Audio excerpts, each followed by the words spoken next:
নমস্কাৰ বন্ধুসকল, পোনপ্ৰথমে আপোনালোকক মোৰ চেনেল দিব্য অসমলৈ স্বাগতম জনাইছোঁ। বন্ধুসকল, আজি এই ভিডিঅ'টো অতি গুৰুত্বপূৰ্ণ হ'ব আৰু বিশেষকৈ এই ভিডিঅ'টো সেইসকল লোকৰ বাবেহে যিসকলে এইবাৰ DLEDত চিট পাম বুলি ভাবিছে বা তেওঁলোকৰ কৰাৰ ইচ্ছা আছে, কেৱল তেওঁলোকৰ বাবেহে। আৰু আজি এই ভিডিঅ'টোত আমি আলোচনা কৰিম ডায়েট আৰু BTC, যে ডায়েট আৰু BTCৰ মাজতনো কি পাৰ্থক্য আছে। তাৰপিছতে আমি আলোচনা কৰিম গভ ডায়েট আৰু প্ৰাইভেট ডায়েট, আৰু তাৰ লগতে ডায়েটতনো ক্লাছ কেনেকৈ হয়, কেনেকুৱা চিষ্টেমবিলাক, ঠিক তাৰ ওপৰত আলোচনা কৰিম। গতিকে এতিয়া আমি প্ৰথম আলোচনা কৰিম ডায়েট আৰু BTCৰ মাজৰ পাৰ্থক্য। চাওক, ডায়েট আৰু BTCৰ মাজৰ পাৰ্থক্যটো আপোনালোকক মই কোৱাৰ আগতে প্ৰথম মই এটা কথা কওঁ যে DC আৰু DM এই দুটাৰ মাজত কিবা পাৰ্থক্য আছে জানো?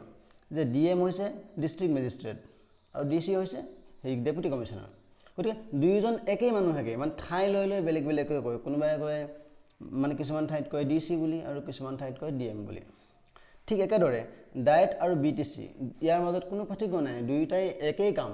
সেইটো টিচাৰ ট্ৰেইনিং দিয়াই কাম তেওঁলোকৰ। গতিকে ইয়াত পাৰ্থক্য একো নাই, একেই ডিপ্ল'মা, একেই ক্ৰ'জ, একেই সময়, চব একেই। গতিকে ইয়াত আপোনালোকে কনফিউজ হোৱা বা সন্দেহ কৰাৰ কোনো কাৰণ নাই। এতিয়া আমি আহিছোঁ প্ৰাইভেট ডায়েট আৰু গভ ডায়েট। এতিয়া চাওক, মই এডমিশ্যন লৈছিলোঁ আপোনালোক 2017 চনত। এতিয়া 2017 চনত যেতিয়া মই এডমিশ্যন লৈছিলোঁ আমাৰ মৰিগাঁও ডায়েটত, তেতিয়া আছিলে 830 টকা নে 825 টকা হ'বলা, মই ঠিক সঠিক দামটো মই পাহৰিছোঁ। 830 বা 825 টকা আছিলে। তাৰপাছতে আমাৰ যিটো পিছৰ বেটছ আছিলে, সেই পিছৰ বেটছটোৱে এডমিশ্যন লওঁতে 1500 প্লাছ আছিলে, 1500 কিবা এটা আছিলে, 1575 নে 1580 এনেকুৱা কিবা এটা আছিলে।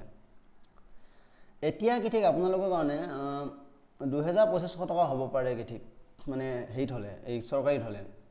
আৰু যদিহে প্ৰাইভেটত হয়, প্ৰাইভেটত হ'লে আপোনালোকৰ এবছৰৰ এডমিশ্যন ফিজ 30ৰ পৰা 35 বা 30ৰ পৰা 40ৰ ভিতৰত হ'ব পাৰে।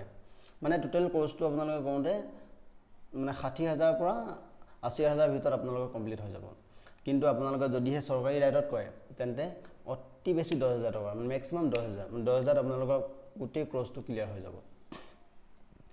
এতিয়া আহিছোঁ আমি DLEDতনো ক্লাছ কেনেকৈ কৰে।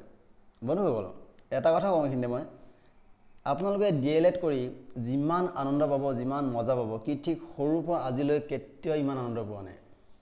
মই কিয় কৈছোঁ চাওক, ইয়াত এনেকুৱা আপোনালোকে কেতিয়াবা নাচিব লাগিব, কেতিয়াবা গান গাব লাগিব, কেতিয়াবা হাঁহিব লাগিব, আৰু বহুত কিবা কিবি, বুজিছেনে?